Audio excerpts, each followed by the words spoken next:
Yang kedua ada yang disebut qalbun marid, hati yang berpenyakit, iri, dengki, hasud, itu penyakit. Dan yang ketiga qalbun mayit, hati yang mati. Hati yang mati itu artinya hati yang tidak ingat kepada Allah. هل أتى على الإنسان حين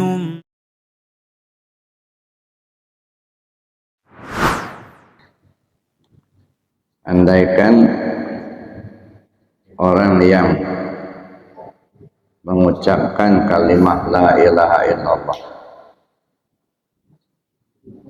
membawa dosa sebesar bumi, la ghafarallahu lahu dzalik, pastilah Allah akan ampunkan dosa itu.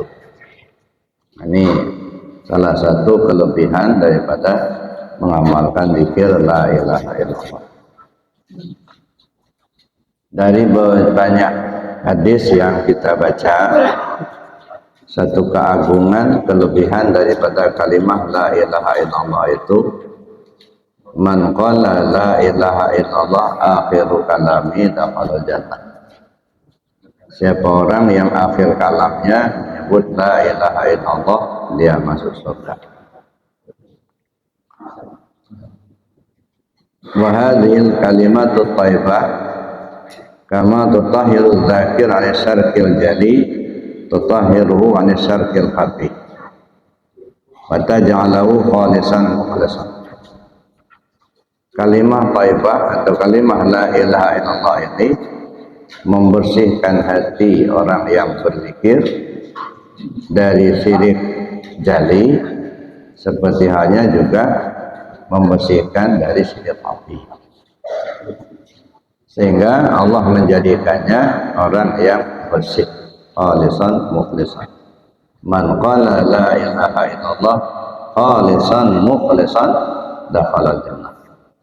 Siapa orang yang mengucap la ilaha illallah dengan ikhlas, dengan bersih, khalis, mukhlis, khalisan mukhlisan, khalisan membersihkan, mukhlisan dibersihkan. Jadi mengucap kalimat la ilaha illallah itu membersihkan, karena ketika kita mengucap kalimat la ilaha illallah membersihkan hati kita, dan dibersihkan artinya kita mengamalkan itu melalui talqin zikir. Wa aidan anna hadhihi kalimah tujaridul qulub an hujubil alaqil unsuriyah. Begitu juga kalimah la ilaha illallah itu membersihkan hati dari dinding-dinding penutup, ya, dari anasir-anasir yang menutupi hati, dan juga membersihkan segala sifat-sifat yang tercela. Jadi membersihkan sifat-sifat yang tercela, sebab hati kita ini ada tiga maqam, ya. Ada yang disebut qalbun salim, ada yang disebut qalbun marid, ada yang disebut qalbun mayit. Kalau qalbun salim itu hati yang bersih. Yauma la yanfa'u malun wala banun illa man atallaha biqalbin salim. Pada saatnya nanti hartamu, anakmu tidak dapat menolong sedikit pun. Yang selamat hanyalah yang datang menghadap Allah dengan hati yang bersih, bersih dari selain Allah. Nah, membersihkan hati dari selain Allah itu dua cara. Yang pertama dengan mengamalkan zikir, dan yang kedua dengan memahami ilmu ketuhanan. Ya, jadi dua itu. Jadi pertama dengan cara kita mengamalkan zikir, dan yang kedua dengan memahami ilmu ketuhanan. Yang kedua ada yang disebut qalbun marid, hati yang berpenyakit, iri, dengki, hasud, itu penyakit. Dan yang ketiga qalbun mayit, hati yang mati. Hati yang mati itu artinya hati yang tidak ingat kepada Allah. Jadi hati yang mati disebutkan itu adalah hati yang sudah tidak ingat kepada Allah. Maka kepada hati yang mati ini Rasul perintahkan, laqinu mautakum, talkinkan yang sudah mati itu. Nah, diingatkan kembali, diajarkan kalimat la ilaha illallah supaya hatinya hidup lagi. Nah, sehingga dalam sebuah riwayat Rasul mengatakan, orang yang hatinya zikir, ingat kepada Allah, duduk bermajlis di tengah orang yang hatinya tidak ingat kepada Allah, tidak ubahnya seperti orang hidup duduk di tengah gelimpangan mayat. Itu hati yang mati. Hati yang mati ini bahaya. Ya, badannya hidup, hatinya mati. Nah, ini yang banyak melakukan kemaksiatan, membunuh, dia tidak punya perasaan, memutilasi, kemudian dia korupsi, dia maling barang orang, ya, macam-macam lah. Jadi berbahaya kalau hati yang mati, badannya hidup. Nah, itu yang bahaya.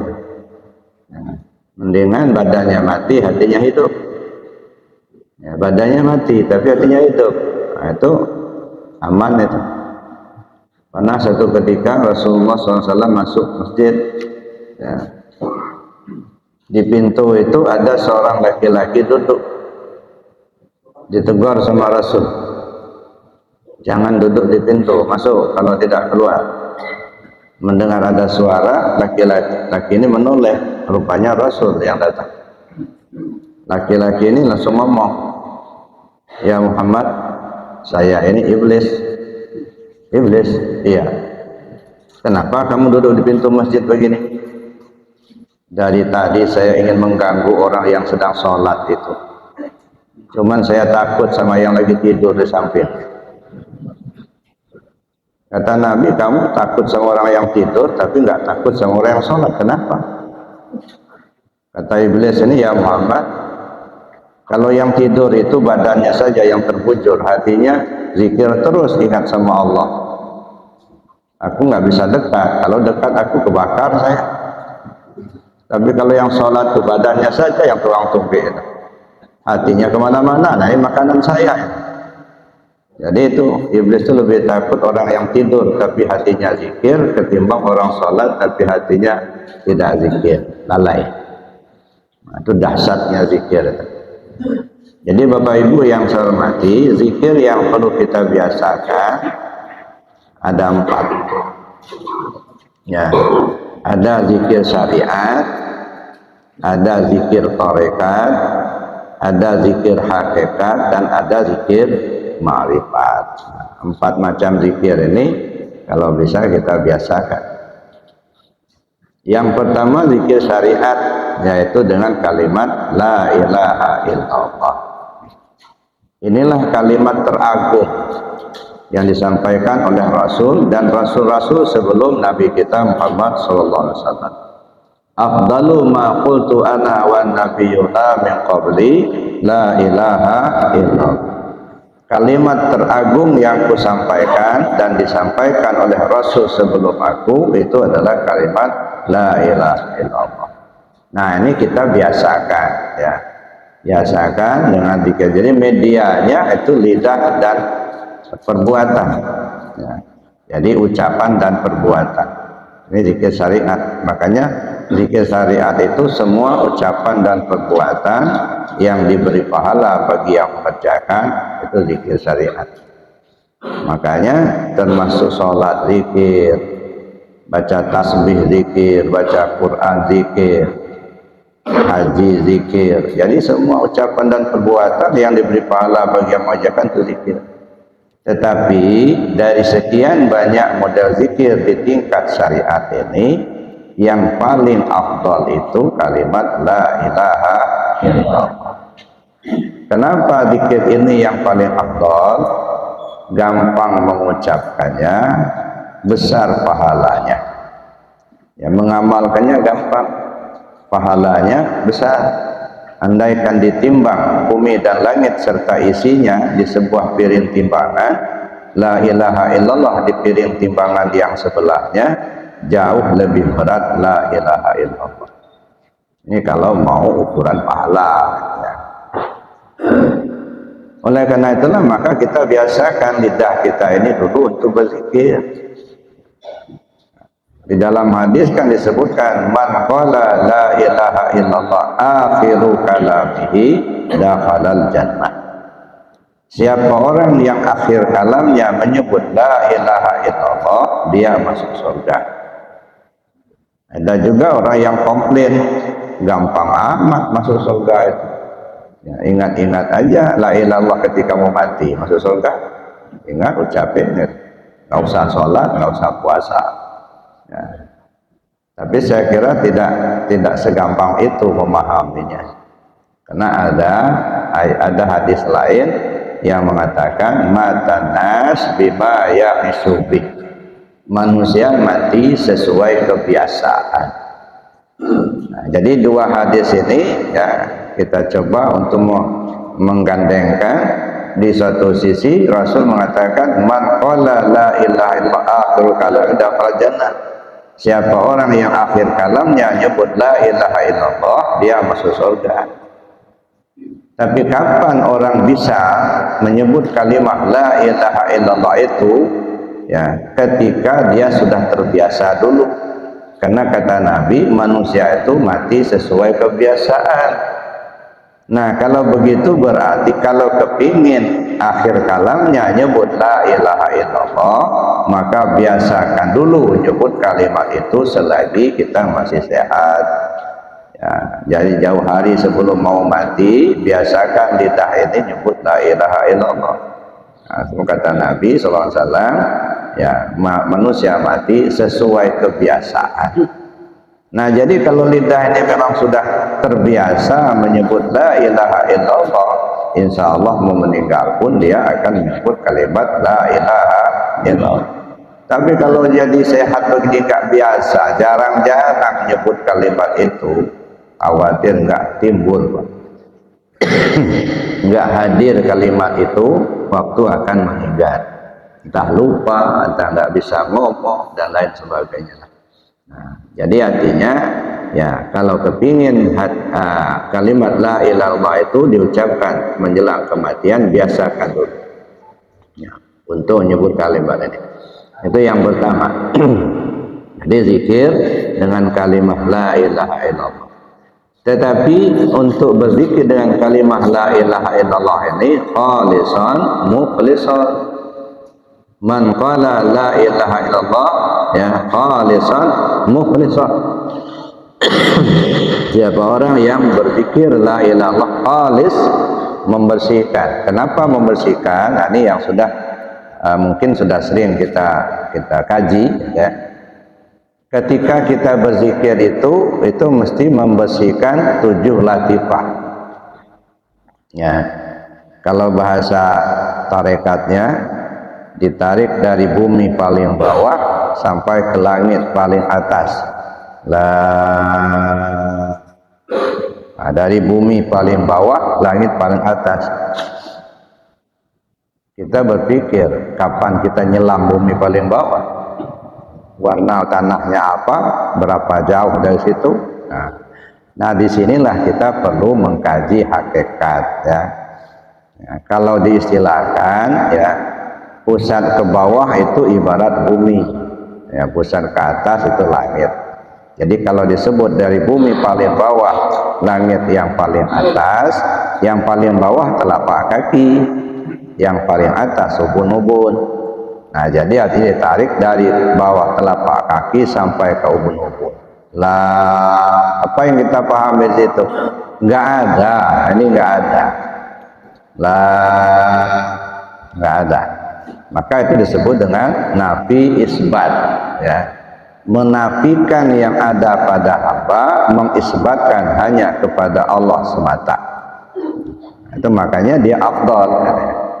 Lalu kemudian kita bawa ke bahu yang kanan melintasi latifah khafi dan latifah huruf ilaha. Lalu kemudian dibawa ke bahu yang kiri melintasi dua latifah, latifah sirri dan latifah qalbi illallah. Nah, berarti 26 latifah. Dengan kita memahami makna yang terkandung dalam kalimat itu untuk mengisi atau membersihkan latifah yang ketujuh kullu jasad. Nah, itu disebut dengan membersihkan. Jadi bukan hanya sekedar kita mengucap kalimat la ilaha illallah, ya, tetapi ada metodanya. Nah, metode zikir inilah yang disebut dengan tarekat. Tarekat itu kan jalan. Jalan itu maksudnya cara. Cara itu metode. Jadi cara kita membersihkan diri kita, membersihkan hati kita melalui kalimat la ilaha illallah. Itu satu. Yang kedua, dibersihkan. Nah, dibersihkan itu artinya apa? Melalui talqin zikir. Jadi bukan hanya mengucap kalimat la ilaha illallah berdasarkan bacaan dari buku. Bukan hanya mengamalkan la ilaha illallah melalui dengar-dengar, ya, dengar ceramah sana, dengar ceramah sini, lalu kita amalkan.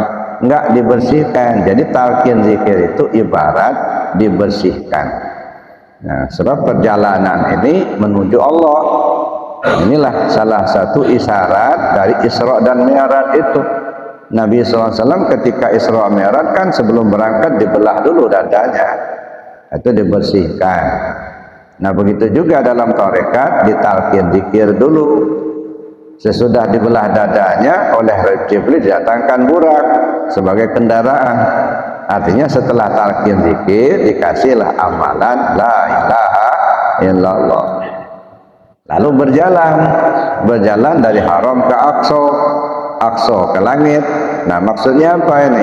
Haram di Mekah, Aqsa di Palestina, nanti di bumi. Perjalanan zahir. Zahir itu syariat. Lalu berjalanlah dari Aqsa ke langit.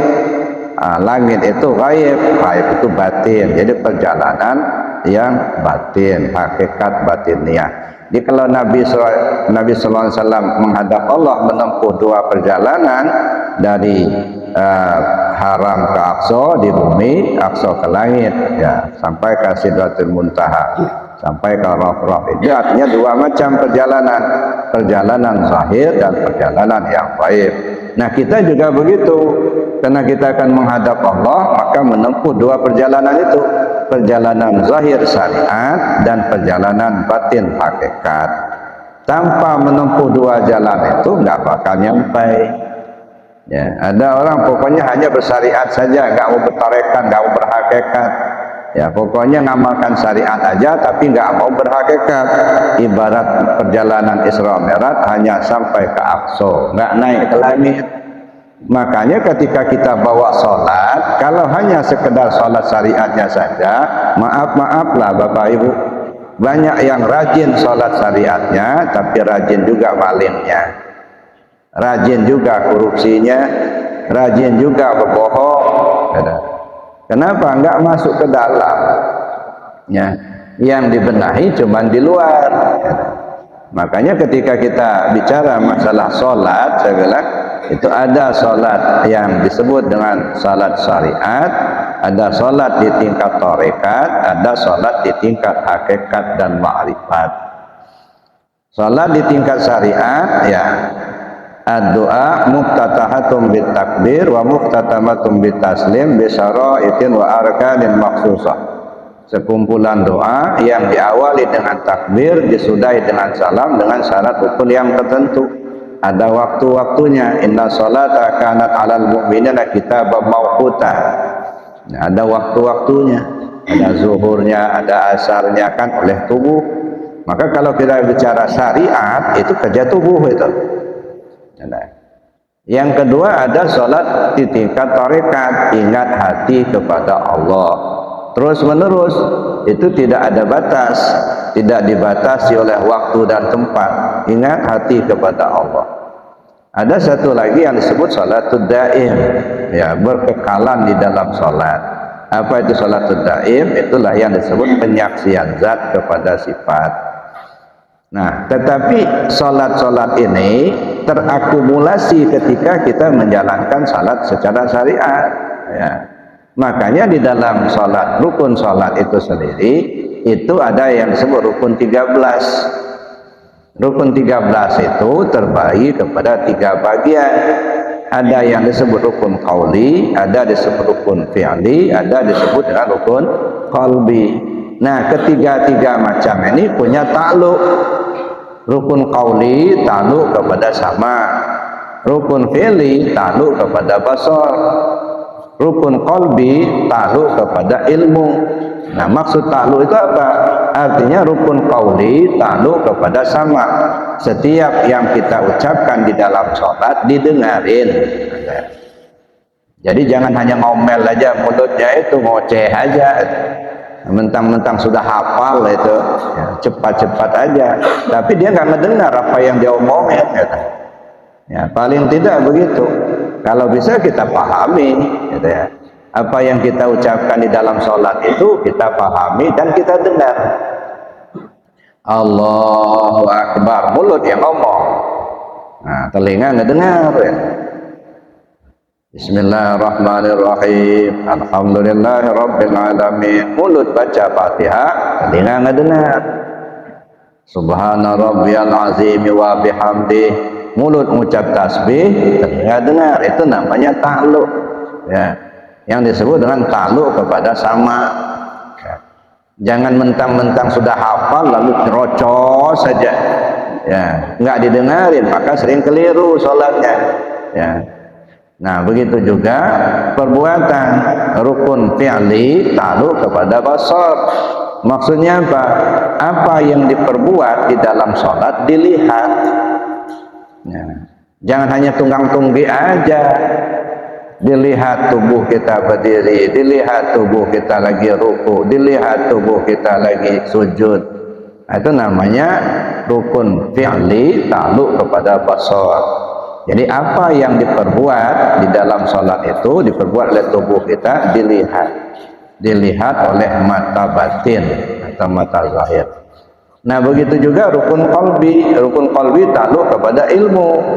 Takluk pada ilmu itu artinya diketahui mana yang duluan didahulukan, mana yang belakangan dibelakangkan. Nah, tertibnya itu kan takluknya kepada ilmu. Nah, ini yang dimaksud dengan rukun sholat itu yang terdiri 3 bagian. Rukun fi'li, rukun qauli, rukun qalbi, ada takluknya masing-masing. Ya. Nah, di samping itu zikir yang 4 macam yang saya katakan tadi. Yang pertama zikir syariat dan yang kedua zikir tarekat. Kalau zikir tarekat itu medianya ingat hati kepada Allah. Ya. Kalau zikir syariat ucapan, ya, diucapkan oleh mulut. Nah, itu beda. Kalau zikir tarekat itu diingat sama hati. Ya. Kalau zikir hakikat dirasa. Nah, bukan diingat lagi, tapi dirasa.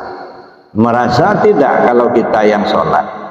Ya, ada jamaah saya di Lampung Timur itu bilang ke saya, Buya, katanya kemarin tuh saya ke Metro, katanya ketemu seorang kiai, bincang-bincang sama Pak Kiai. Kata Pak Kiai, kamu belajar tarekat ya? Saya bilang iya. Lalu Pak Kiai itu ngomong, kalau kamu masih merasa kamu yang sholat, nggak sah sholat kamu itu. Jadi saya bingung, katanya. Pak Kiai bilang, kalau kamu merasa kamu yang sholat, nggak sah sholat kamu. Jadi gimana itu Buya, katanya. Ya, saya bilang, karena dia yang ngomong begitu, ya tanyalah sama dia. Jadi kenapa kamu nggak tanya? Kenapa nggak sahnya? Nah, ini maksudnya itu ya menghilangkan keakuan diri. Nah, makanya ada satu kajian dalam kajian tasawuf itu cara menghilangkan diri. Nah, maka saya pikir sangat-sangat penting kajian tasawuf itu. Nah, jangan dianggap remeh. Ya, saya sering kiaskan kalau rukun Islam itu Islam, iman dan ihsan kita tamsilkan seperti buah. Ini buah, kata buah mangga, apakah buah doren, apalah. Ya. Sama ibaratnya kulit. Nah, syariat itu, Islam itu kan ilmu syariat. Itu ibarat kulit. Iman itu hakikat, ilmu tauhid, ya kan? Itu ibarat isi. Ya, ihsan itu ibarat rasa. Jadi kulit membungkus isi menyimpan rasa. Tiga-tiganya penting di posisinya masing-masing. Ya. Kulit membungkus isi menyimpan rasa. Jadi tetapi pada akhirnya yang kita nikmati ya rasanya itu. Sudah bagus kulitnya, kalau nggak ada isi mau makan apa? Ada isi bagus kulit, nggak ada rasa, apa yang kita nikmati? Ya makanya tiga-tiga ini nggak bisa diabaikan salah satu. Ya dah. Jadi syariat kita kerjakan, hakikat pun kita pakai. Ya, jadi jangan ditinggalkan salah satu. Itu zikir. Jadi zikir tarekat diingat, zikir hakikat dirasa. Medianya beda. Kalau zikir ma'rifat itu dipandang. Nah, zikir ma'rifat dipandang. Wa nama tuwalu fasama wajhullah. Maka zikir ma'rifat itu apa? Tidak ada huruf yang akan disusun, tiada kata yang akan dirangkai, tiada kalimat yang akan disebut. Nah, itu zikir ma'rifat, tidak ada sebutan. Kalau masih nyebut juga itu syariat. Kalau sudah sampai ke zikir ma'rifat tidak ada sebutan, tiada huruf yang akan disusun, tiada kata yang akan dirangkai, tiada kalimat yang akan disebut. Nah, 4 macam zikir ini terakumulasi ketika sholat.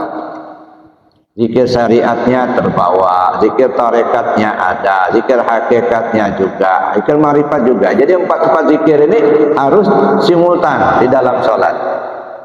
Zikir syariat, apa itu zikir syariat? Ucap, takbir, al-fatihah, kan ucapan. Perbuatan, berdiri, ruku, i'tidal, sujud, itu kan perbuatan, itu zikir syariat. Zikir tarekatnya, ingat hati ke Allah, jangan ingat ke yang lain, kata. Nah, bagaimana kita ingat hati ini kepada Allah? Nah, mesti dilatih. Ya. Pertama dengan zikir khafi. Nah, ini yang kita diam tadi kita zikir. Diam itu bukan istirahat.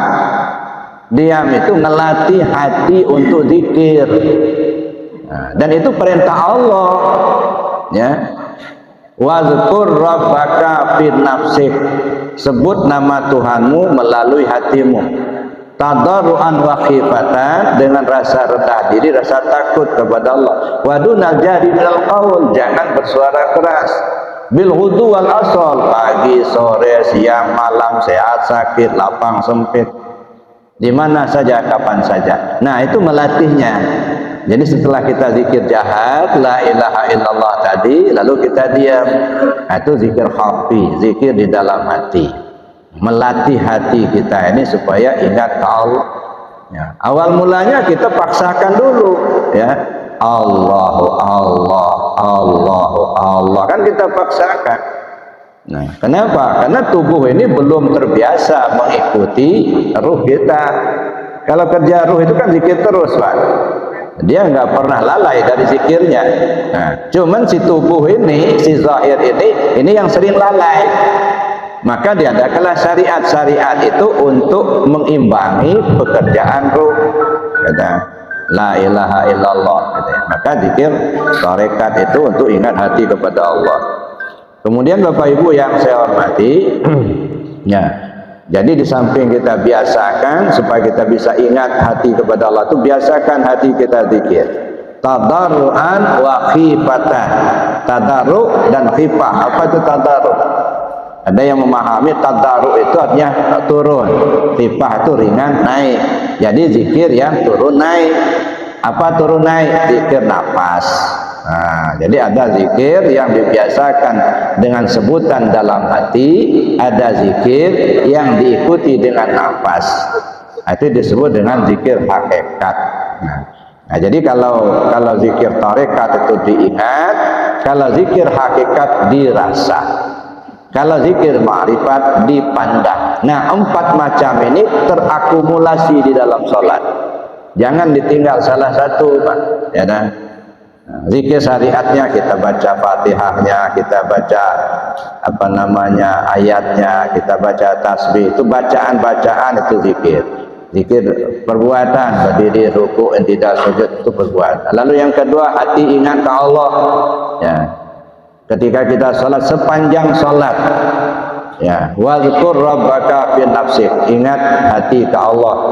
Ya, wala takum minal ghafilin, jangan sampai lalai kata Allah. Mulai kapan? Mulai takbir sampai salam. Tidak boleh kita lengah hati kita ingatnya ke Allah. Nah, lalu kemudian yang ketiga, zikir hakikat tadi, dirasa. Nah, dirasa ini terbawa dalam sholat. Ketika kita sholat, merasa kita yang sholat atau bukan? Nah, ini masuk ke kajian Bapak Ibu. Ya. Kalau masih merasa kita yang sholat, berarti belum naik, belum mi'raj. Masih di bawah itulah, ya, masih ke aqsa itulah, belum ke langit. Sedangkan sholat itu kata Nabi, mi'raj, as-sholah mi'rajul mu'minin. Sholat itu mi'rajnya si al-mu'min. Si al-mu'min itu siapa? Ruh kita naik, ya. Naiknya kemana? Naik dia ke atas lah kalau naik, ya. Ya, kalau sudah naik, berarti kita sudah tidak lagi di bawah. Itu kan logikanya kan begitu. Ketika kita sudah naik, berarti sudah di atas. Kalau sudah di atas, berarti kita sudah enggak di bawah lagi. Kalau masih di bawah, tanda belum naik. Siapa yang di bawah, siapa yang di atas? Yang di bawah disebut muhdas, yang di atas disebut qadim. Kalau sudah naik, berarti muhdas naik ke qadim. Kalau sudah ke qadim, hilang muhdas. Tak lagi merasa kita yang sholat. Bagaimana ceritanya kita yang sholat, Pak? Berdiri kita pakai kodrat Allah, baca ini dan itu kita pakai ilmunya Allah, kita bisa melihat pakai basarnya Allah, kita bisa dengar pakai samanya Allah. Yang punya kita mana? Nggak ada. Ngaku punya. Nah, disitulah kekeliruan dalam beriktikad. Ya, nggak punya, ngaku punya. Ya, ngaku hebat. Padahal itu titipan, itu punya Allah itu, bukan punya kita. Nah, disitu kan diminta tanggung jawab itu nanti. Dipinjamin, ngaku memiliki itu. Ya, itu yang bahayanya. Nah, jadi itu zikir zikir hakikat dirasa. Ya, hilang rasa kehambaan, isbat rasa ketuhanan. Makanya di samping zikir hakikat, zikir ma'rifat. Nah, zikir ma'rifat tadi medianya apa tadi? Pandang. Nah, dipandang. Jadi sepanjang kita sholat itu dipandang, dilihat.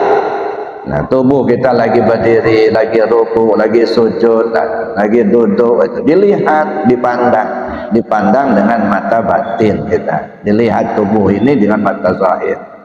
Jadi Bapak Ibu yang saya hormati, keempat macam zikir itu terakumulasi di dalam sholat. Gitu ya. Kemudian, dan di dalam sholat ini sendiri, itu kan kita harus menghadap kiblat. Maka syarat sholat itu apa? Syarat sahnya sholat. Nah, yang pertama, masuk waktu. Tahu kita kalau waktu sudah masuk. Kalau belum masuk waktu kan nggak sah sholatnya, Pak. Ada. Misalnya sholat zuhurnya jam 12 lewat 10 menit. Nah, itu waktu zuhur masuk. Nah, karena kita mau kondangan, sudah bersolat, ibu-ibu sudah berbedak begincu, baru jam 11 sholat zuhur dia. Nggak sah sholatnya. Kok cepat aman Bu sholat zuhurnya? Nah, khawatir nanti kalau berangkat nanti nggak sempat lagi berbedak. Nah, nggak sah sholatnya, Pak. Belum masuk waktu. Nah, secara syariat pertama tahu masuk waktu, tahu kita kalau waktu sudah masuk. Nah, secara hakikatnya apa itu? Tahu tentang diri kita yang zahir dan yang batin. Nah, itu syaratnya. Tahu kita tubuh zahir dan tubuh batin. Paham kita mana yang diri zahir, mana yang diri batin. Itu disebut dengan tahu masuk waktu. Gitu. Nah, kan saya bilang kalau syariatnya tahu masuk waktu, kalau di hakikat tahu kita diri zahir, diri batin. Tubuh yang kasar dengan tubuh yang halus. Mana yang tubuh yang kasar? Ini jasmani. Tubuh yang kasar ini disebut jasmani, disebut dengan tubuh basari, atau dalam bahasa tasawuf disebut dengan a'yan kharajiyah. Nah, ini tubuh yang kasar ini.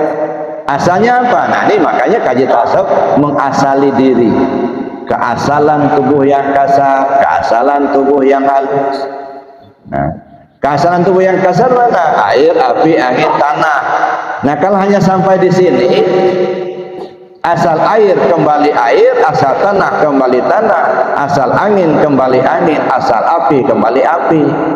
Nah, kembali ke tanah, nanti dibikin bata sama kawan. Ya. Nah, tapi harus naik ke atas, Pak. Jangan berhenti di air, api, angin, tanah. Ya, kan? Airnya, tanahnya asalnya dari mana? Asalnya tanah, asalnya dari air. Airnya asalnya dari mana? Dari angin. Angin asalnya dari mana? Dari api. Api asalnya dari mana? Dari Nur Muhammad. Kalau begitu, air, api, angin, tanah asalnya dari mana? Nur Muhammad. Nah. Lalu tubuh yang halus asalnya dari apa? Wujud ilmu nur suhud.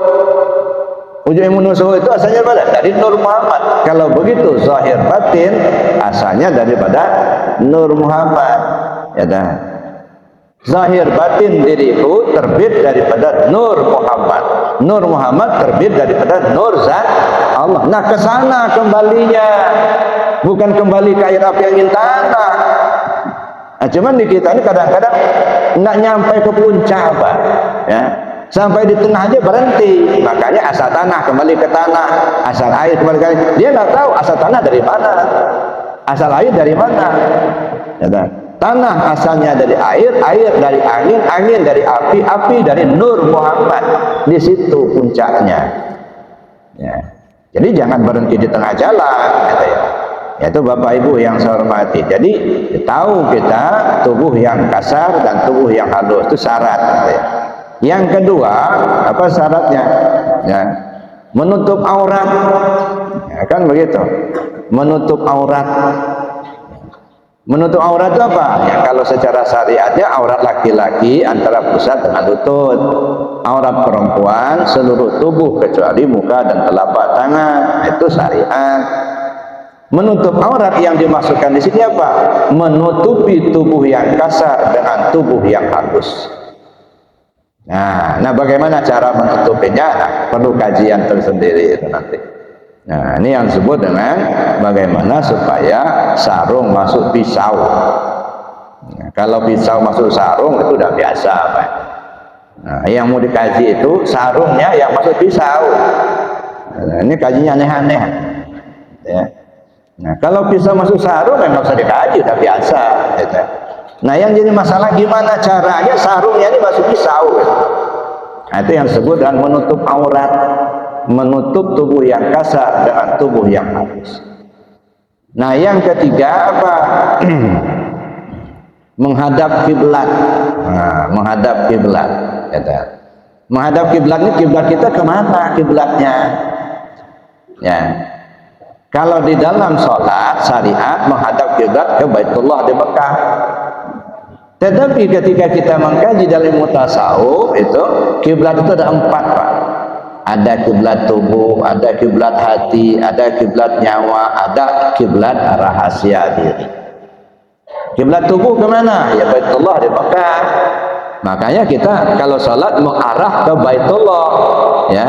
Walaupun kita berada di depan Baitullah, nggak boleh pula kita mengadahkan kepala kita ini untuk melihat Baitullah. Enggak, tetap saja dada mengarah ke Baitullah, muka mengarah ke tempat sujud, walaupun di depan Ka'bah. Jadi nggak boleh kita menadah begini, melihat Ka'bah, karena Allah itu nggak nongkrong di dalam Ka'bah, enggak. Itu kiblat tubuh, gitu ya. Nah, ini bisa berubah kalau kita tubuh ini, ya. Misalnya kita sholat di kapal. Nah, sebelum kita selesai sholat, kapalnya mulai jalan, mutar kapalnya. Apa kita mutar-mutar juga? Ya nggak usah, lanjut aja. Nah, yaitu kiblat tubuh. Ada kiblat hati, ya. Kemana kiblat hati? Kiblat hati kepada sirullah. Ada kiblat nyawa. Kemana kiblat nyawa? Kepada aras Allah.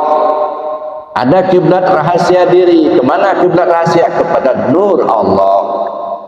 Nah, bagaimana prakteknya ini? Lagi-lagi perlu kajian. Kiblat hati, kiblat nyawa kepada aras Allah. Kemana kiblat rahasia? Kepada nur Allah. Nah, itu Bapak Ibu yang saya hormati. Ini kalau melengkap sholatnya. Nah, jadi artinya tahu arah kiblat. Nah, itu namanya kita ya menghadap kiblat, ya kan. Kemudian yang keempat, bersih dari hadas. Nah, kalau hadas itu kan apa? Bersih dari hadas baik kecil ataupun besar. Membersihkan hadas besar dengan mandi, membersihkan hadas kecil dengan wudu. Itu syariatnya. Hakikatnya apa? Bersih dari keakuan diri. Ngaku-ngaku kita yang pinter, buang tuh. Ngaku kita yang berilmu, ngaku kita yang paling benar, ngaku kita yang kaya, ngaku kita yang kuasa. Itu akuan-akuan semua hadas, nggak sah sholatnya. Ya, berhadas, bersihkan dulu hadas itu. Ya. Nah, makanya saya bilang tadi, kalau syariatnya hadas besar mandi, kalau hadas kecil itu berwudu. Tapi hadas dalam pengertian hakikat itu artinya akuan-akuan. Selagi kita ngaku-ngaku punya, berarti kita nggak merah, enggak. Ya, ngaku kita yang berdiri, ngaku kita yang sujud, ngaku kita yang kuasa, ngaku kita yang pintar. Nah, nggak merah. Ya pantasan kalau rajin sholat tapi bohongnya juga rajin. Ya. Sholatnya rajin, begitu keluar sendal kawan ambil. Karena kata ustaznya ambil yang bagus, tinggalkan yang jelek. Nah, ini Bapak Ibu yang saya hormati. Itu jadi artinya apa? Ya, harus matikan dulu keakuan diri. Nah, ini yang disebut oleh Allah dalam Al-Quran. Faqtulu anfusakum fataba alaikum. Bunuh dirimu dulu. Ya, kalau udah dibunuh kan mati, Pak. Ya, kita tamsilkan orang mati, dia nggak bisa melihat, dia bisa mendengar, ya, nggak bisa ngomong, nggak bisa jalan. Nah, sekarang kita masih bisa ngomong, bisa jalan, bisa melihat, bisa mendengar. Pertanyaannya, yang berjalan itu siapa? Yang mendengar itu siapa? Yang melihat itu siapa? Kan hati ini. Nah, itu makanya hilangkan keakuan. Kalau istilah Rasul kan mutu qabla anta mutu, matikan dirimu sebelum kau mati. Ya, dan sama aja kalau Al-Quran bilang faqtulu anfusakum, bunuhlah dirimu. Kalau Rasul bilang mutu qabla anta mutu, matikan dirimu sebelum kau mati, gitu ya. Yang dimatikan itu apa? Keakuan diri, ngaku-ngaku kita. Makanya dua ya di dalam Al-Quran yang kita baca ya, yang pertama ya ayyuhalladzina amanu la tulhikum amwalukum wala auladukum an dzikrillah. Wahai orang yang beriman, janganlah sampai hartamu dan anak-anakmu membuat kamu lalai ingat kepada Allah. Dilambangkan dua apa? Harta dan anak. Harta itu yang tak bernyawa, anak itu yang bernyawa. Yang tak bernyawa apa? Bisa mobil, bisa kebun, bisa sawah, bisa ladang, bisa jabatan, bisa pangkat, bisa duit. Itu yang tak bernyawa. Jangan sampai itu semua membuat kita lalai ingat kepada Allah. Ada orang yang lalai ingatnya kepada Allah karena punya harta, karena punya duit judi dia. Dulu nggak punya duit nggak pernah judi. Ya, karena punya duit ekstasi dibelinya. Nah, dulu nggak pernah beli ekstasi. Kenapa? Nggak ada duit. Ya. Jabatan, dulu nggak ada jabatan, nggak pernah korupsi, Pak. Begitu dikasih jabatan, korupsi dia. Nah, ini namanya terlalaikan ingatnya kepada Allah karena harta, karena yang nggak bernyawa. Ada yang bernyawa, anak kita, istri kita, suami kita, ya, terlalaikan ingatnya kepada Allah karena yang bernyawa. Nah, jangan sampai seperti itu, gitu ya. Allah ingat. Nah, bagaimana supaya tidak terlalaikan? Buang sangkutan di hati. Jangan nyangkut di hati. Kalau nyangkut di hati, ini bahaya. Mobil nyangkut di hati, harta nyangkut di hati, jabatan nyangkut di hati, duit nyangkut di hati. Nah, bagaimana menghilangkan sangkutan? Nah, ini yang disebut dalam tasawuf itu menghilangkan sangkutan. Tak tersangkut dengan apa dan siapa, kecuali kepada Allah saja. Nggak nyangkut lagi hati itu, nggak nyangkut ke duit, nggak nyangkut ke jabatan. Makanya pada satu ketika ada sultan aulia mengatakan kepada murid-muridnya, kepada orang jamaah gitu, ya, kalian kan baru selesai sholat, Tuhan yang kalian sembah itu di bawah telapak kaki saya ini. Kata sultan aulia, kalian baru selesai sholat, ya, Tuhan yang kalian sembah itu ada di bawah telapak kaki saya. Apa maksudnya? Rupanya begitu digeser telapak kakinya ada duit telapak kakinya. Ini yang kali sembah itu, ya, cari yang satu ini, ya, harta ini, jabatan, duit, gitu, harta. Gitu. Bukan itu tujuannya Allah, ya. Jangan sampai kita salah arah, Bapak Ibu yang saya hormati. Nah, kadang-kadang kan kita salah arah, rajin salat supaya dapat pahalanya banyak, masuk surga, kan? Itu fasilitas itu, ya, bukan tujuannya ke Allah. Nah, jangan salah arah sebilang tadi. Lalu Bapak Ibu yang saya hormati, nah itu namanya hadas. Jadi berhadas itu artinya menghilangkan keakuan diri, menghilangkan sangkutan. Tuh. Nah, yang kedua ayatnya wa anfiqu mimma razaqnakum min qabli an ya'ti ahadakumul maut. Infakkan apa yang sudah kami berikan padamu sebelum kematianmu datang. Artinya apa? Serahkan kepada yang berhak menerima. Siapa yang berhak menerima? Ya Allah yang punya. Ya, kita diberi Allah hayat punya Allah. Kita diberi Allah sama punya Allah. Kita diberi Allah kodrat punya Allah. Nah, itu yang diserahkan. Nah, ini yang disebut dengan mengembalikan pinjaman. Jadi dua hal, menghilangkan sangkutan dan mengembalikan pinjaman, ya. Nggak tangkut di hati lagi apa dan siapa kecuali ke Allah. Tak ada lagi pinjaman yang kita tahan. Jangan ngaku-ngaku kita punya hayat punya Allah itu. Nah, ngaku-ngaku kita punya kuasa kodrat Allah, ngaku-ngaku kita punya pendengaran, itu samanya Allah, ya. Nah, itu yang, ya, dikembalikan pinjaman. Kita dipinjamin oleh Allah untuk fasilitas hidup kita. Nah, nama barang pinjaman kembalikan kepada yang punya.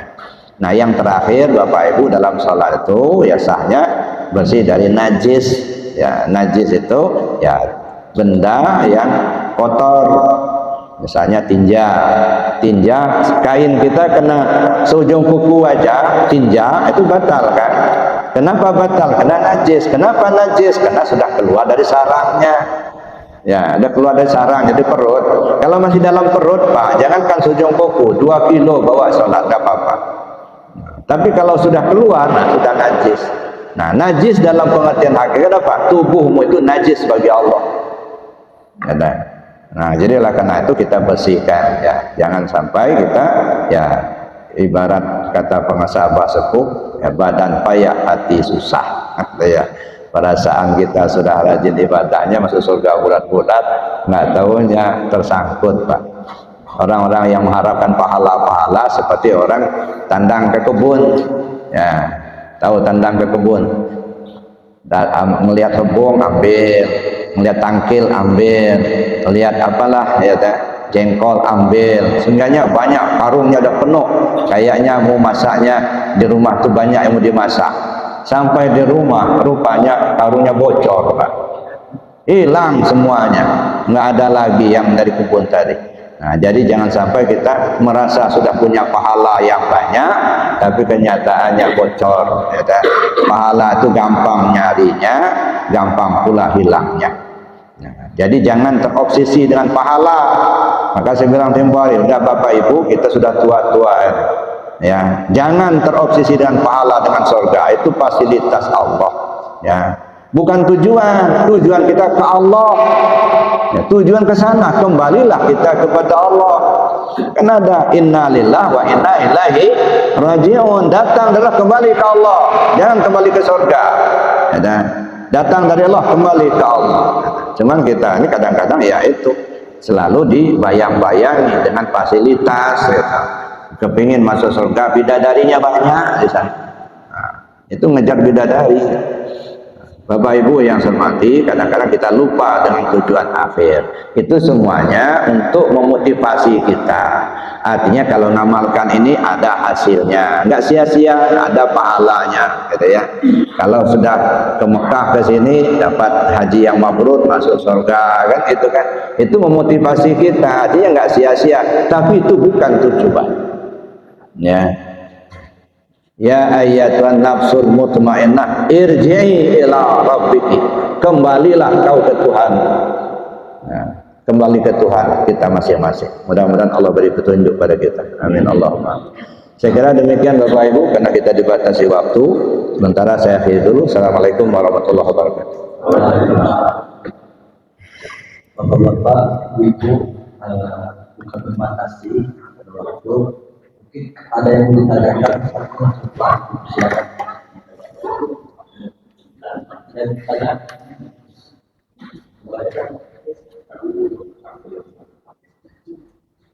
Assalamualaikum ya. Buya, kalau ada orang ketika mau tinggal pada badan itu, siapa yang bisa nanti menggunakan itu? Pertanyaannya adalah, apa ada bedanya orang yang setiap hari tadi sholat, orang setiap hari Islam, di akhir hayatnya dia bisa dengan orang yang malah ini fasilitas nanti di akhirat.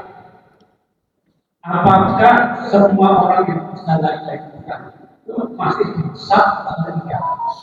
Karena kalau bagi malah tadi itu dia kafir, kemudian dia masuk Islam, itu langsung dia masuk ada beberapa Islam.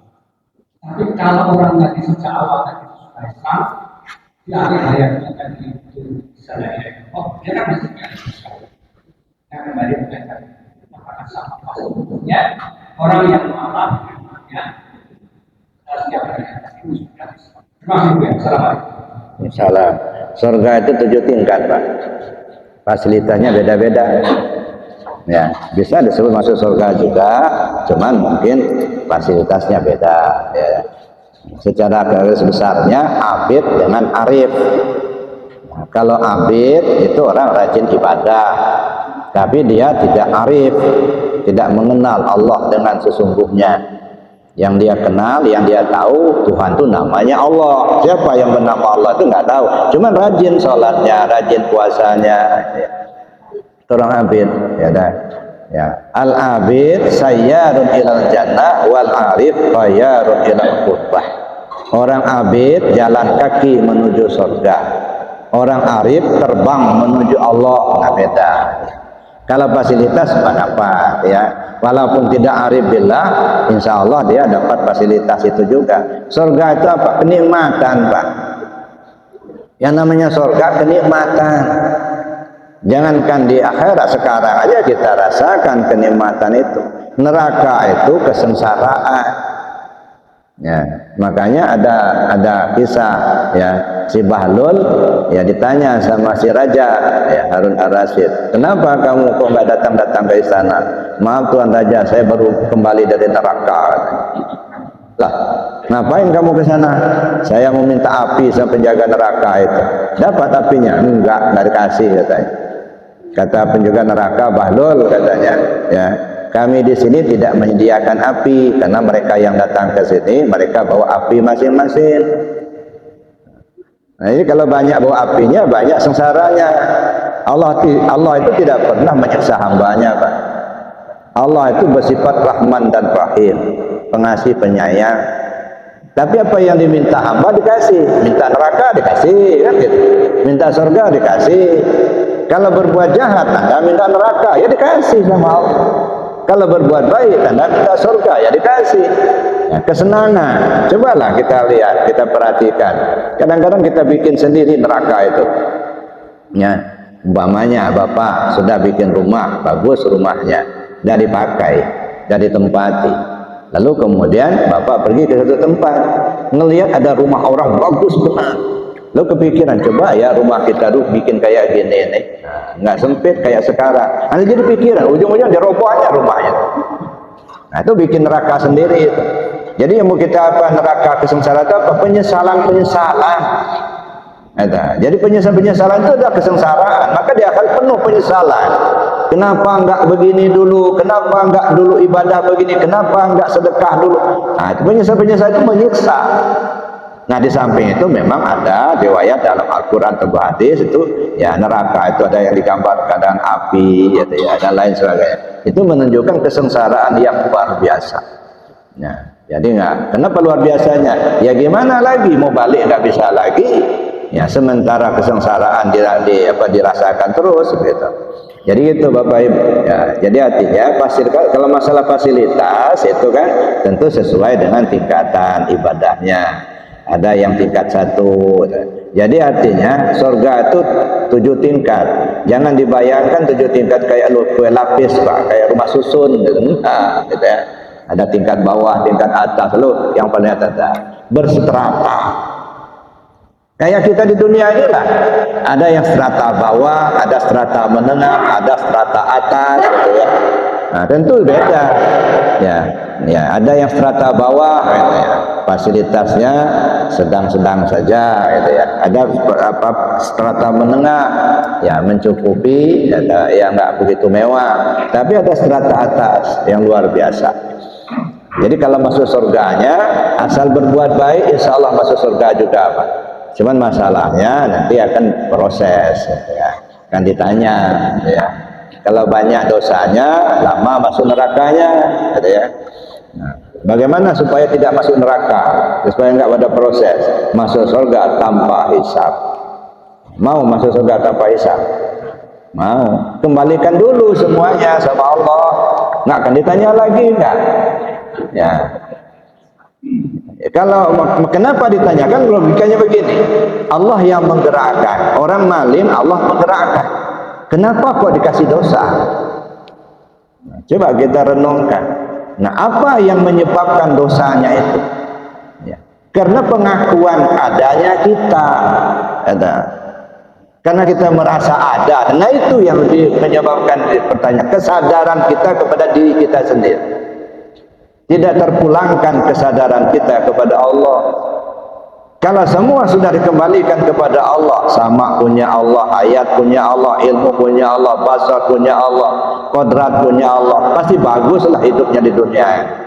Nah, kalau itu sudah dikembalikan semuanya kepada Allah, tak tersangkut hatinya kepada yang lain, ya insya Allah tidak akan ditanya lagi. Itu namanya masuk surga tanpa hisab. Apa yang mau dihisab, apa yang mau ditanya lagi? Ya, sudah kembalikan kepada Allah semua. Makanya kata Rasulullah SAW, kelebihan Abu Bakar dengan yang lain itu bukan karena sedekahnya, walaupun sedekah Abu Bakar As-Siddiq itu luar biasa banyaknya, mungkin nggak ketiru sama kita. Nah, tetapi keistimewaan Abu Bakar itu bukan karena ibadahnya, walaupun ibadah beliau itu sudah begitu luar biasa, nggak akan ketiru sama kita. Tapi apa yang menyebabkan Abu Bakar As-Siddiq itu lebih daripada yang lain? Sesuatu yang terhunjam di sini, di hatinya. Dia melepaskan segalanya kecuali hanya Allah dan Rasulnya saja. Nah itu, sampai-sampai ketika terjadi embargo ekonomi, ya di zaman Rasul itu, Rasul panggil beberapa orang sahabat. Siapa yang di antara kalian yang punya makanan di rumah, bawalah ke sini, bagikan kepada sahabat kita, karena mereka nggak bisa kerja, nggak bisa usaha. Ya, berdua nggak ngomong 2 kali Pak, langsung pulang sahabat-sahabat ke rumah masing-masing. Pertama kali datang Abu Bakar As-Siddiq radhiyallahu anhu dengan beberapa ekor untanya bawa makanan. Ya, ini dari saya ya Rasul, kata Abu Bakar. Langsung Rasul tanya, berapa banyak yang kau tinggalkan untuk anak istrimu di rumah? Kata Abu Bakar As-Siddiq, ya Rasulullah, yang saya tinggalkan untuk anak istri di rumah hanya Allah dan Rasulnya saja. Selain itu sudah saya bawa ke sini semua. Dia tinggalkan hanya Allah dan Rasulnya saja. Nah begitu nggak lama saya datang Umar radhiyallahu anhu. Berapa banyak yang kau tinggalkan untuk anak istrimu di rumah ya Umar? 1/3 ya Rasul. Ya 2/3 saya bawa ke sini. Masih ada yang tinggal. Tapi Abu Bakar enggak satu pun yang ditinggal. hanya Allah dan Rasulnya. Itu artinya apa? Nggak nyangkut lagi hati itu ke yang lain. Nah itu yang harus kita usahakan. Jadi itu Pak, artinya ya kalau masalah masuk surga, insya Allah masuk surga juga. Walaupun tidak ma'rifat kepada Allah, tapi itu melalui proses ya. Nah yang dituju itu sebenarnya kita ma'rifat ke Allah. Maka tujuan utama hidup kita di dunia ini sebenarnya bukan untuk ibadah, nah, tapi untuk mengenal Allah. Ya, di dalam Al-Quran kan disebutkan oleh Allah, wa ma khalaqtul jinna wal insa illa liya'buduni ay liya'rifuni. Tidaklah aku jadikan jin dan manusia melainkan supaya mereka mengenal aku. Jadi kalau kita hidup di dunia tidak kenal Allah, berarti misi utama belum jalan. Walaupun rajin ibadah. Nah, karena misi utamanya mengenal Allah itu dulu. Nah, kalau satu yang sudah kenal, yang lainnya pasti jalan. Nah, tapi kalau rajin ibadah, tapi nggak kenal yang satu ini, maka zahirnya di ibadah, batinnya enggak. Nah, makanya seringkali yang saya katakan tadi, walaupun tidak semuanya, gitu ya, rajin ibadah lahiriahnya, tapi maksiatnya rajin juga. Ya, bohongnya di mana-mana, nipu orang juga, sudah haji gitu, tapi masih juga nipu orang. Ada. Ini Bapak Ibu, karena syariatnya saja yang dijalankan, dia nggak paham di dalamnya, nggak kenal kepada Allahnya tadi. Jadi saya kira itu Pak. Ya. Masih sudah baik Bapak Ibu yang saya hormati. Ya kalau diteruskan bisa sampai siang. Ya, karena kita dibatasi waktu, mari kita tutup dengan doa dan kafarat majelis. Bismillahirrahmanirrahim. Allahumma inni astaudi'uka ma 'allamtani wardudhu ilayya inda hajati wa la tansani ya rabbal alamin.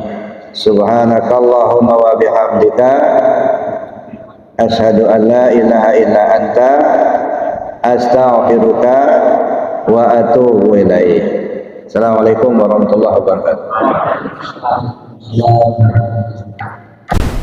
هل أتى على الإنسان حين